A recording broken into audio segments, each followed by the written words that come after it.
Blessings and welcome forward to Reasonings right here at the Trail Life on Trail Life Television Network. I am your host, the great Owl, Jerome Butler. Reasonings at the Trail Life on this awesome, beautiful Sunday morning in my backyard river garden.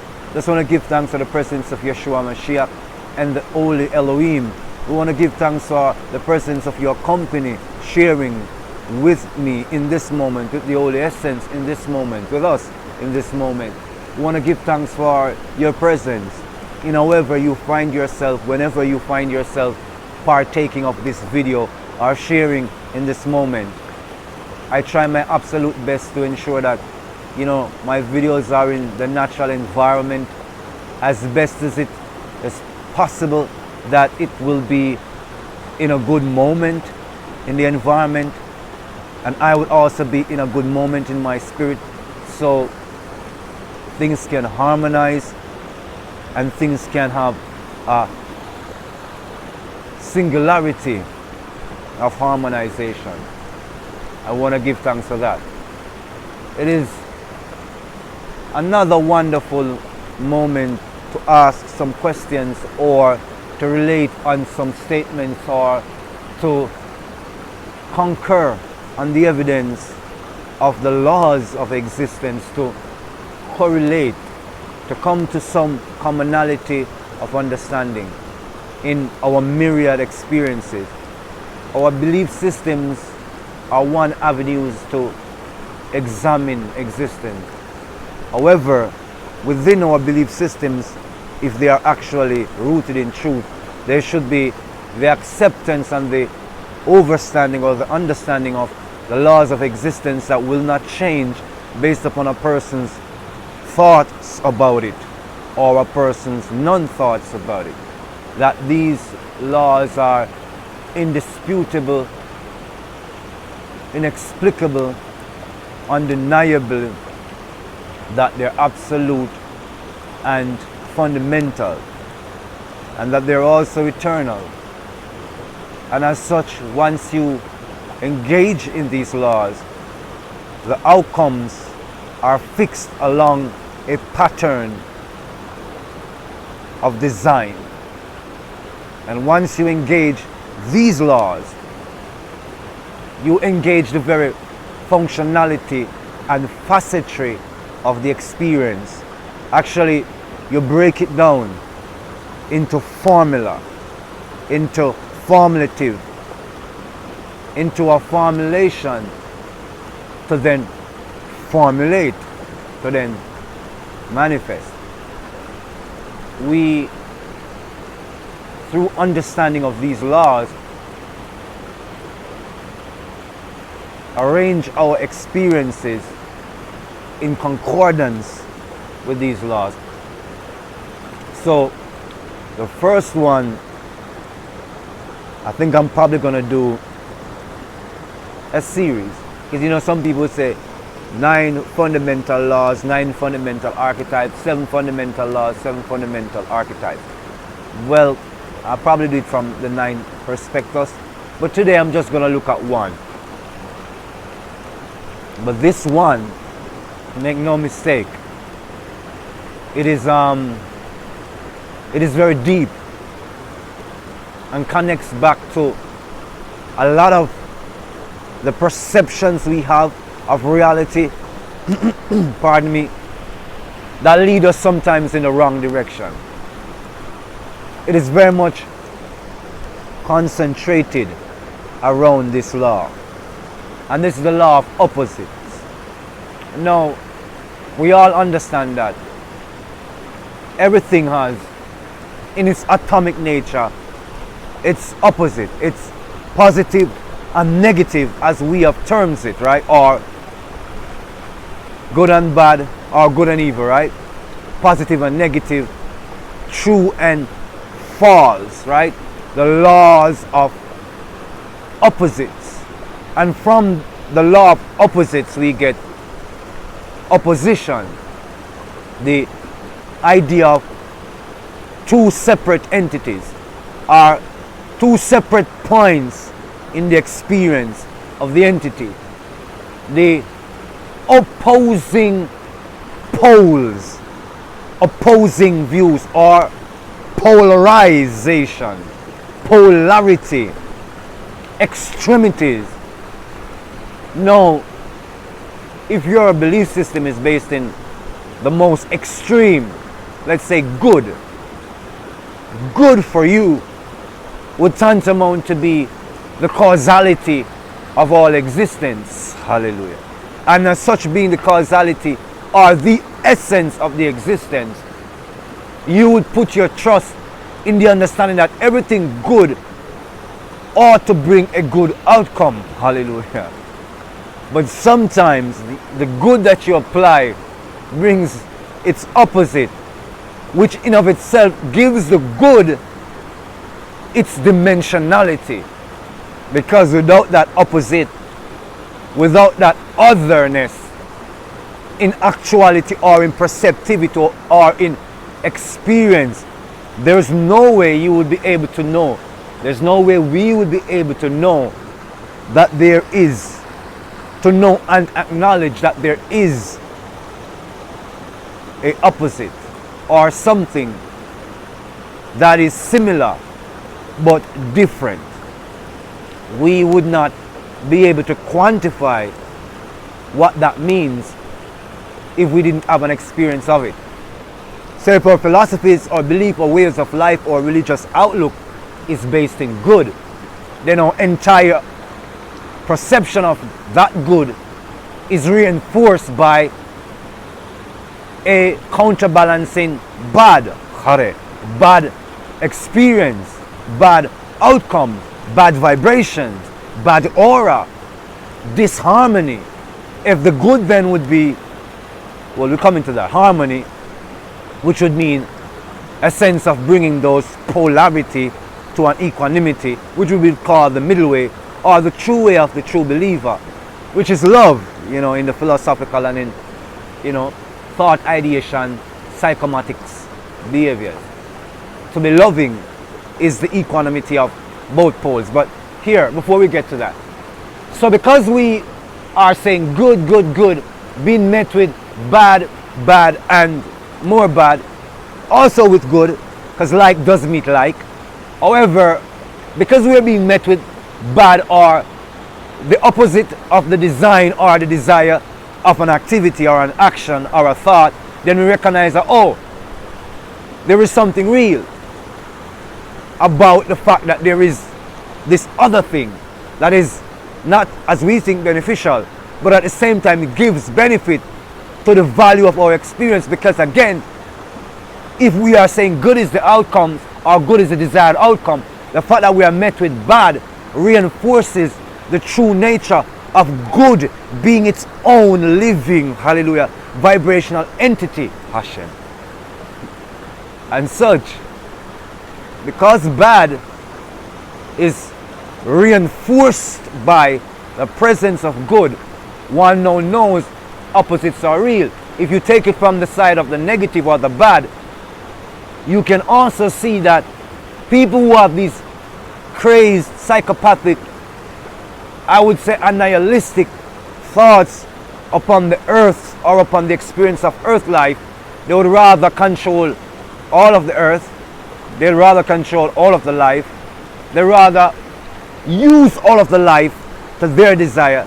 These people who are absolutely empowered in their own attitudes of belief to do whatever they think, if they would not have been met, hallelujah, by opposing forces or the opposing force of its equanimity, those who are not led by any of their drives or motivation, but are equally or even more empowered, hallelujah, more driven, powerfully imbued with more energy, more wisdom, more metaphysical understanding, more manifestation of that metaphysical knowing. If they was not met by those individuals, by that opposing force, the essence of what they think is their due and just course would never have had its true value being experienced and understood. when these unstoppable forces meet the immovable, hallelujah, object in the source, when these, I say it again, when these unstoppable objects meet the unmovable subject, hallelujah, I got it right then, didn't I? Then they come to know that there truly is an opposing balance, an opposition in forces, law of opposites, hallelujah. But because we do not want to be thus extreme, to be tossed by every wind of doctrine, every new trend, every new fashion statement, every new style, because we do not want to be swayed, when we come to understand the extremities of the polarities, we learn to have balance, is to allow the wheat and the tares to grow, hallelujah, together until the day of harvest, is to learn to accept the archetypal negative thought processes and to be able to yet continue in the positive archetypal thought processes to positive manifest outcomes in behaviors, in desires, in design. When we realize that the extremities no longer or cannot satisfy, we have to have a coping mechanism, a functional state of being, though it exists also in psychological consciousness, in religious thought processes, your faith, or in this purely spiritual information, psychological behavioral context. We try to engender a formula that will allow us to be in harmony, so we are not swayed by the polar forces, but rather brought to harmony. We give unto Caesar the things which are Caesar's, and unto Yeshua Mashiach, unto Yahuwah, the things that are Yahuwah's. So in this world, where there is design values, and we can find ourselves within the process of those design values, we must also recognize that those abstractions in of themselves have limitations that will create negative outcomes when desires aren't satisfied. When your perception of what you're doing and how you ought to be treated because of what you're doing, because of your position, isn't matched by the behaviors of those you're expecting to reciprocate that knowing, negatives occur. And such, you need to have that opposite of having that moral and spiritual understanding that you give unto Yeshua and to Yahuwah, the things which are Yahuwah's. Those things which are Yahuwah's, the moral and the ethical clause that will keep you harmonized to the environmental frequencies, that will give you the temperance and the state of consciousness to be able to go beyond those negative outcomes and their respective manifestations in your experience.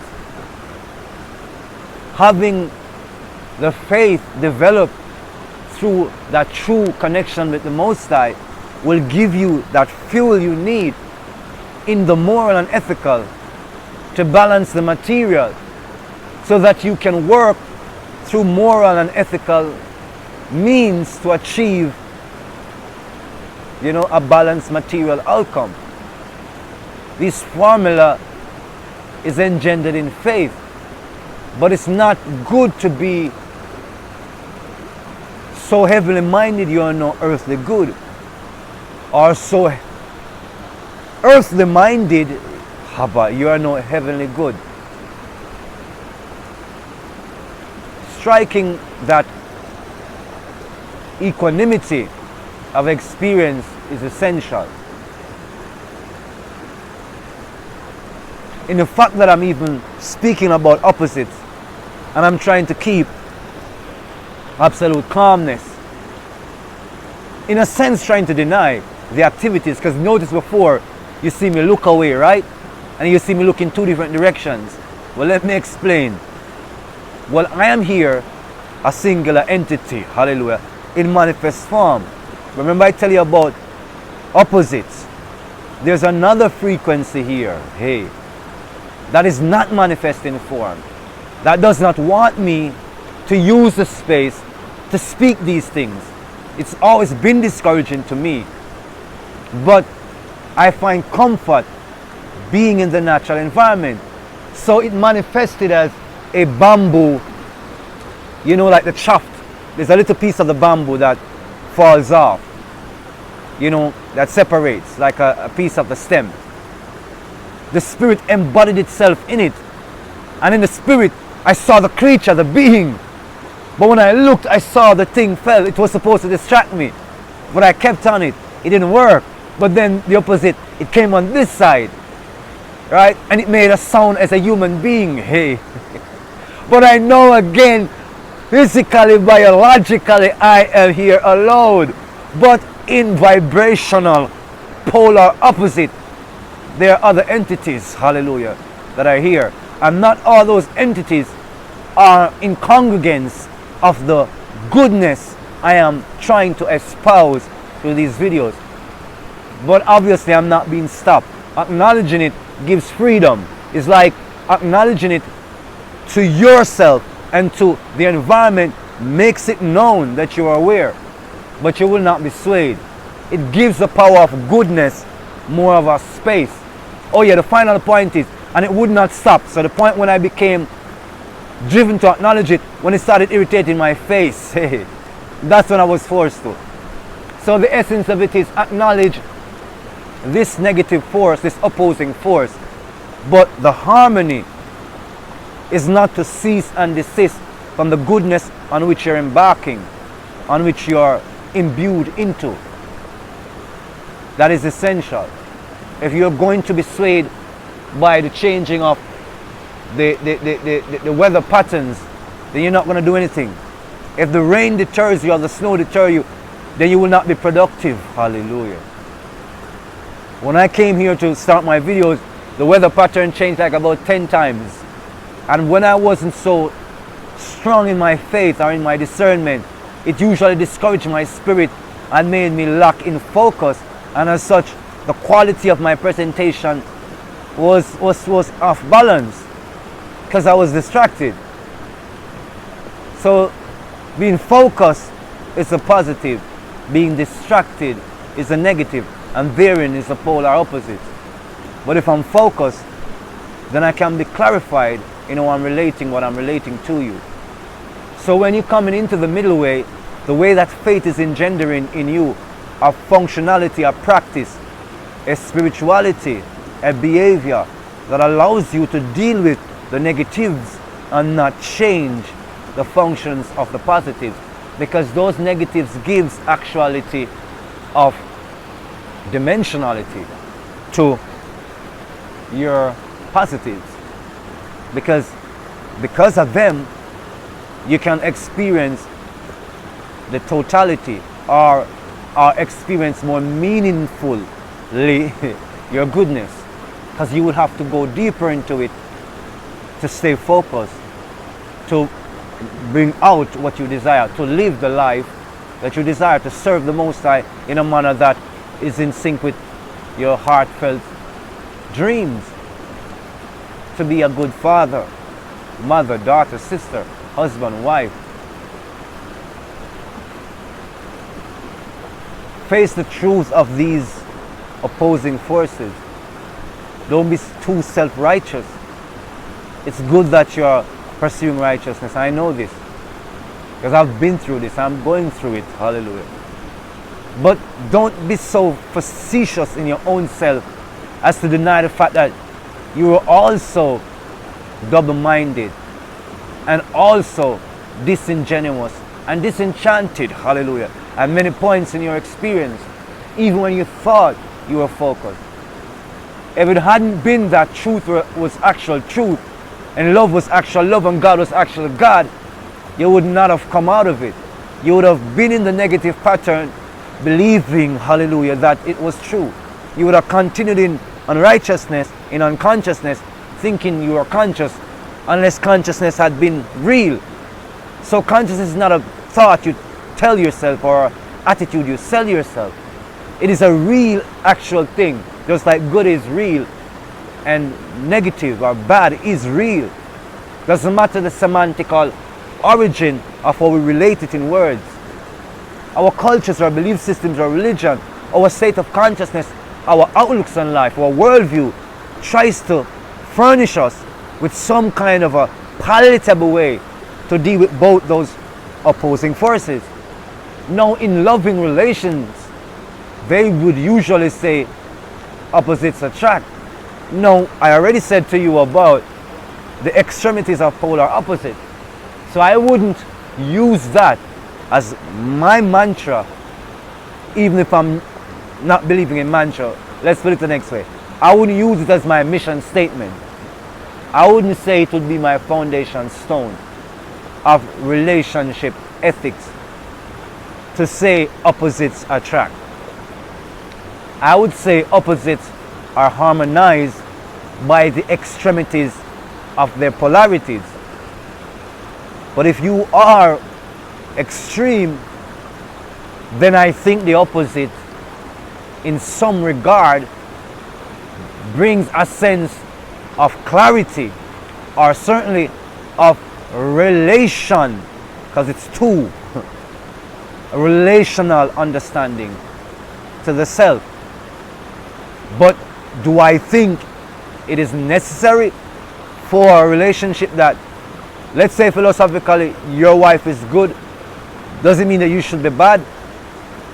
I couldn't support that, because I'm thinking, just like I laid out, the polar extremes is like going up and down. Once you're in bad, you will be enticed for a while, but you will not like it. And by nature, your spirit and soul, through that experience, will draw towards the good. Hey, so you're going to be tossed over to the good. So does it mean that you become like the Luciferianic and Masonic, who says it's a balance of light and shadow, so above, so below, Baphomet consciousness, Amalian consciousness? Absolutely not, because I already went through it with you. I said the negative is supposed to give relational understanding of what good is. It is supposed to make you be more understanding of who you are, how you are, and be continual in that which is good. And how you do that is being tolerant and understanding of the forces that are opposite, dealing with the ebb and flow, the rise and fall. So, when you're now in this harmony of understanding in relationship, I'm not saying go and find a dark maiden as a man or a dark knight as a maiden for a mate.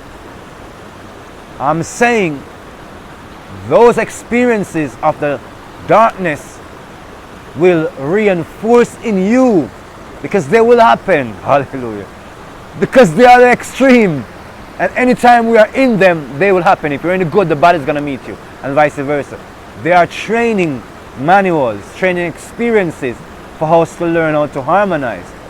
So self-acceptance will teach you every time you're with these dark opposites, though you can see that you're not like them and you're learning how to be more like yourself, you're also learning that path of life is not for you.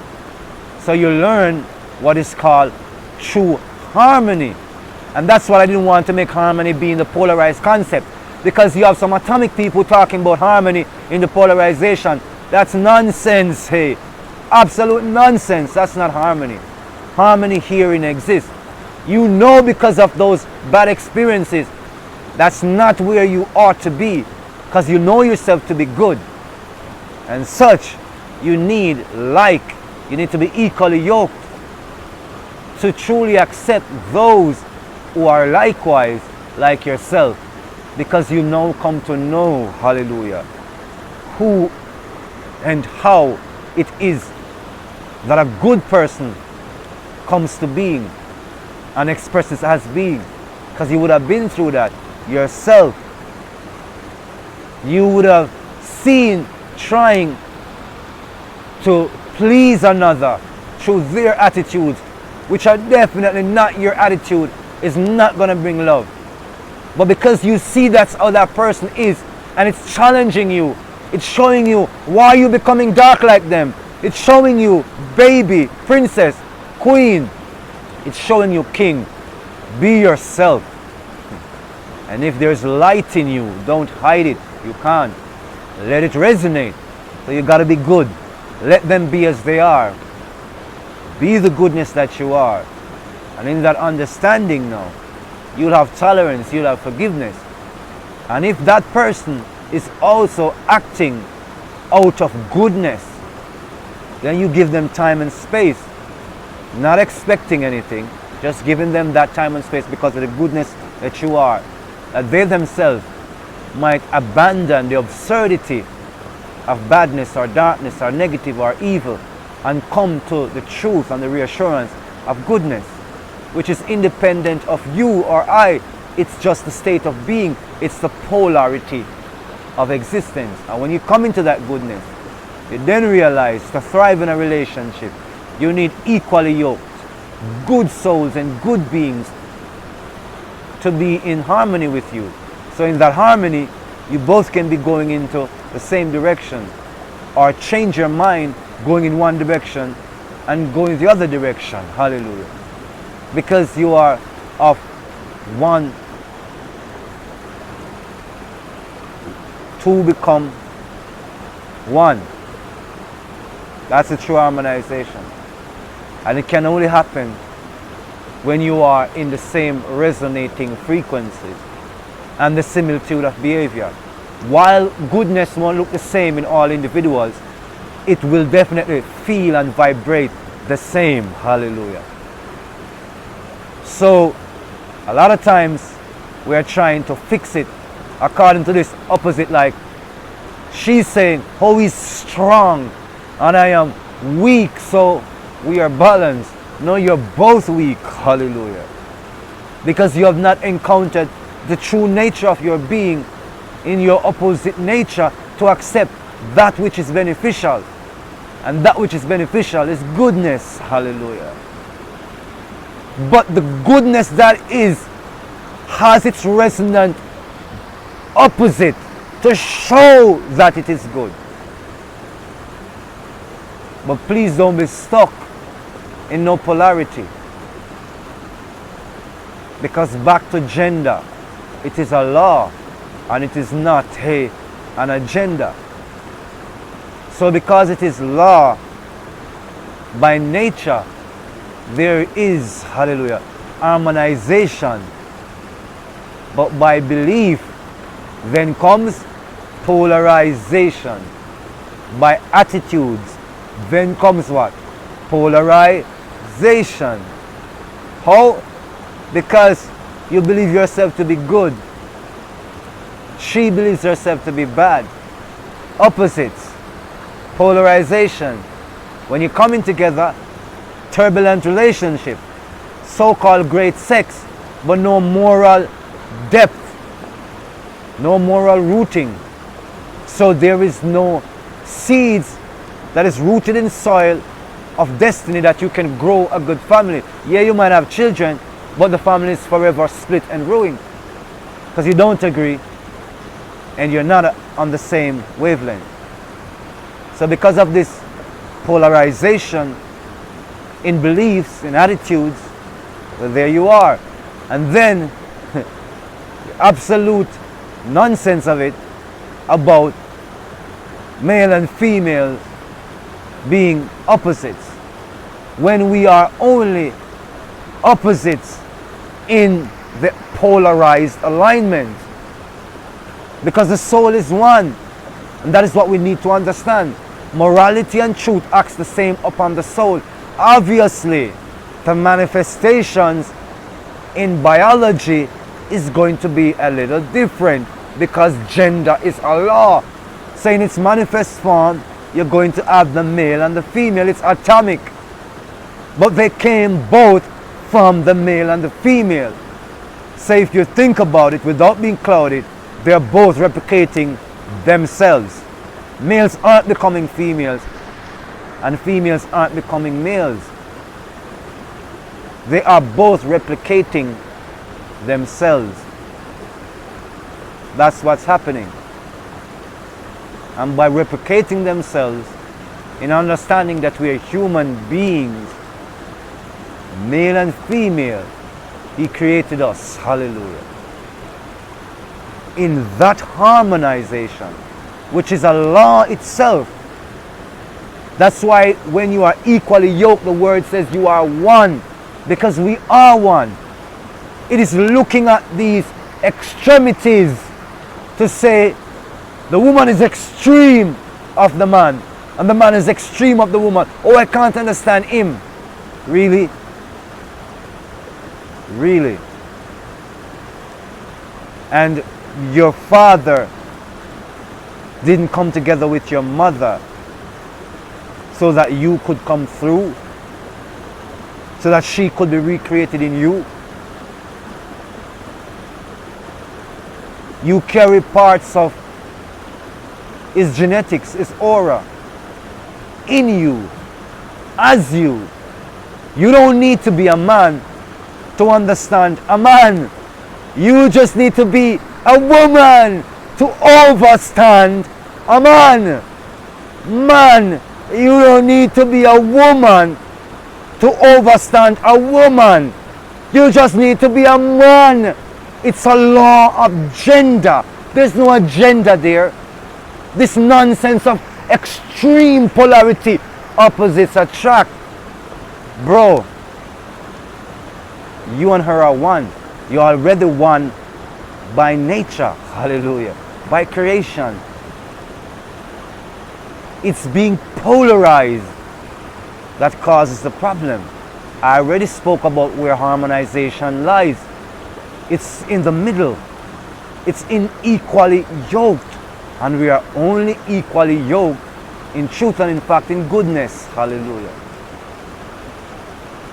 Just like overstanding or understanding a man as a woman, you have to be a woman. In being a woman, experiencing life as a woman, then engaging life with a man, be he good man, bad man. I'm not talking about extremes. A man, you've experienced life with men. Let's use the European. Amongst men. Oh, I must say my culture. Amongst man. So as a woman amongst man, you are supposed to understand man by being a woman. Because when you go up there, you see you cannot be a man. You cannot. It's a law of gender. It's a law. Just like the opposites, it's a law. And you are one, you're not opposites. Hallelujah. Get that. Get that clearly. I'm only mentioning it because people love to talk about opposites attract. You are actually one. You will not overstand that man by trying to be a man. Don't think like no man. Think as a woman. Then you will see, hey, the unraveling of the knowledge of that man right in front of your eyes. By being a woman, you will understand the man. By being a man, kings, you will overstand the woman. You will overstand the queen. By being a king, by being a man, that's how you will overstand her. When you are in the experience out there and you meet the experience of a woman, of the woman them, be they good or bad, not important. Woman, when you experience the woman them, their expressions, the interactions, that's when you learn to be a man fulfilling the fullness of a man, because you see the truth of what you are not. You see it in them, and hence you come to know the fullness of what you are. And so knowing that you are a man, in expressing that masculinity, there's no fear of no toxic masculinity, of stupidity of psychology, right? Because there's no toxic masculinity without its opposite balance. We have to understand this. So there's toxic femininity. What is it? Polarization again, of women thinking that this is what a man ought to be if he's true and genuine. What all a crack and nonsense. Belief and behavioral system far and next from anything truthful, mixed in with half and quarter truths. Same thing happening with the man them. Talking about they know what the woman ought to be in their self-righteousness. It's unbalanced, brothers. Being yourself a man will give you the understanding of a woman. Your fears is what's causing you to control her. To talk about she has to be decent and do this. Her decency has to be self-discovered, manifest, actualized. There's nothing that you can do to generate that, to promote that in your manifest reality, and it's not control. That's what they're talking about. And ladies, no, feminism is not the answer. So don't think I'm using some slogan. The man's lack of understanding and the man's fear of trying to create morality for you and thinking he's doing you a favor is actually causing a control mechanism to manifest as your life. So you've lost years of your life because you're unable to process your own reality as a woman, and next of this man's morals. You're unable to process your own morals. So I'm not a feminist, and I'm not going to speak no feminist ilk, but that's the truth. They are polarization, extremities of thoughts. That is why these beliefs of what a woman should be, what a man should be, all caught up as religious, as ethics, as archetypes, are imbalanced perceptions, polarizations. But if you truly have love, which is the true harmonization, and that makes goodness awake more in you, and forgiveness when you are off balance, acting unnatural, acting depolarized, disempowered. Now you're empowered, you're empathetical, you're emotive, you can feel, you can express your emotions as a man. You can express your logical mind as a woman. Together, you see each other as you are, because you're already who you are. Hallelujah. Just confused by the rhetoric. So in the polar opposite, just please remember these extremities has to come to formula, has to come to formalize, has to come to a spiritual and a psychological way of life. Through your faith, we call it behaviorally, we call it through faith, behaviorally, love, unconditional love, agape love, true love. And true love is harmony. Man to woman, woman to man, human to human.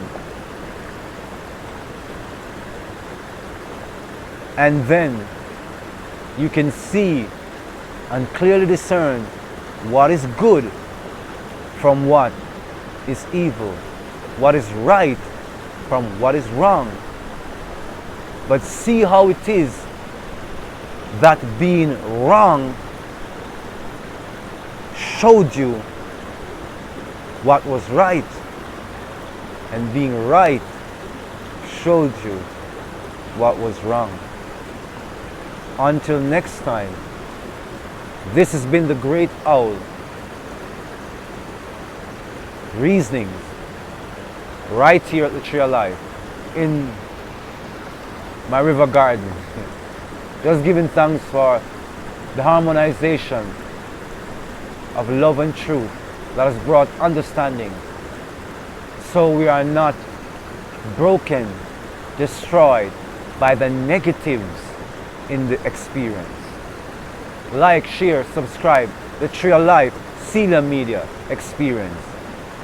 Continue on the path of true love and light, sharing in the balance of light and love and true honesty along the pathways and the wavelengths of truth. Continue supporting the Wizio.com Tree of Life Television Network. Love and blessing, joy and prosperity.